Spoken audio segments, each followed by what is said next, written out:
नमस्कार मित्रांनो, आज आपण आनंददायी शनिवार अंतर्गत पाण्यात तरंगणाऱ्या वस्तू आणि बुडणाऱ्या वस्तू हा घटक शिकणार आहोत। तर नव्या कमियर नव्या तिथून स्केल घे आणि पाण्यात घाल। बघ, पाण्यामध्ये स्केल तरंगते की बुडलेली आहे?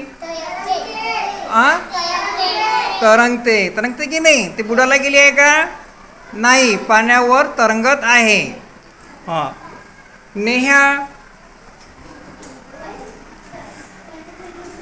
दगड घे बेटा, दगड आणि पाण्यात घाल। आता दगड तरंगत आहे की बुडलेला आहे? बुडलेला आहे, म्हणजे पाण्यात बुडणारी वस्तू आहे की नाही? त्यानंतर तनुष्का, पेन घे बेटा, पेन पाण्यात घाल। पेन तरंगत आहे की बुडलेली आहे? तरंगत आहे काय? त्यानंतर यशस्वी, आता कैची घे बेटा, यशस्वी कैची पाण्यात घाल। कैची बुडलेली आहे की तरंगत आहे? बुडलेली आहे, म्हणजे ही पाण्यात बुडणारी वस्तू आहे की नाही? त्यानंतर दर्शल, बांगडी घे आणि पाण्यात घाल। दर्शल, सांग बरं, बांगडी तरंगत आहे की बुडलेली आहे? बुडलेली आहे। त्यानंतर अवनी, पेन्सिल घे बेटा, पेन्सिल पाण्यात घाल। पेन्सिल तरंगत आहे की बुडलेली आहे? तरंगत आहे, तरंगणारी वस्तू आहे। त्याच्यानंतर नक्ष आहे, कंपास घे। कंपास, सांग बरं, पाण्यात तरंगत आहे की बुडलेला आहे?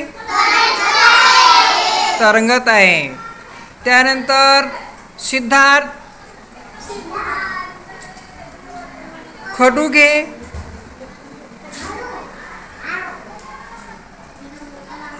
खडू पाण्यात बुडालेला आहे की तरंगत आहे? खडू पाण्यात तरंगत आहे, बरोबर। त्यानंतर आरुषी,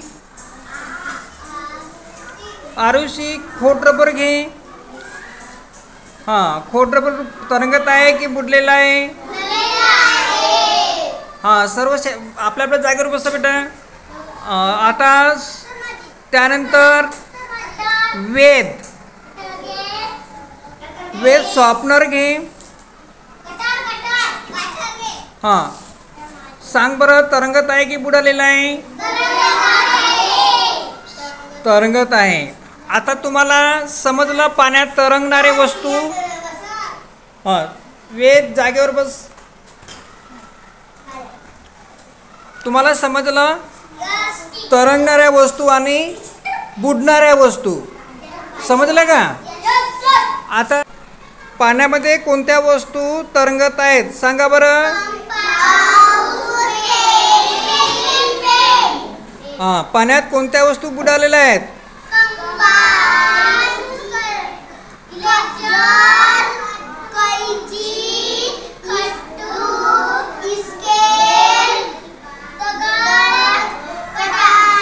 बरं, ठीक आहे। आता मला सांगा, पाण्यामध्ये वस्तू तरंगते म्हणजे ते पाण्यापेक्षा हलकी आहे, आणि ज्या वस्तू पाण्यापेक्षा जड आहेत त्या वस्तू बुडलेल्या आहेत की नाही?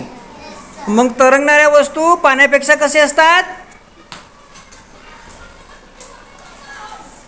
तरंगणाऱ्या वस्तू पाण्यापेक्षा कसे असतात? हलके। समजलं? पाण्यात कोणती वस्तू तरंगते? हलकी। पाण्यात कोणती वस्तू बुडते? जड वस्तू. समजलं. आपण आता घरी जाऊन उद्याला हा प्रयोग करून बघायचं. पाण्यामध्ये कोणत्या वस्तू बुडतात, कोणत्या वस्तू तरंगतात, त्याची यादी बनवायची आहे. समजलं. हां, ठीक आहे.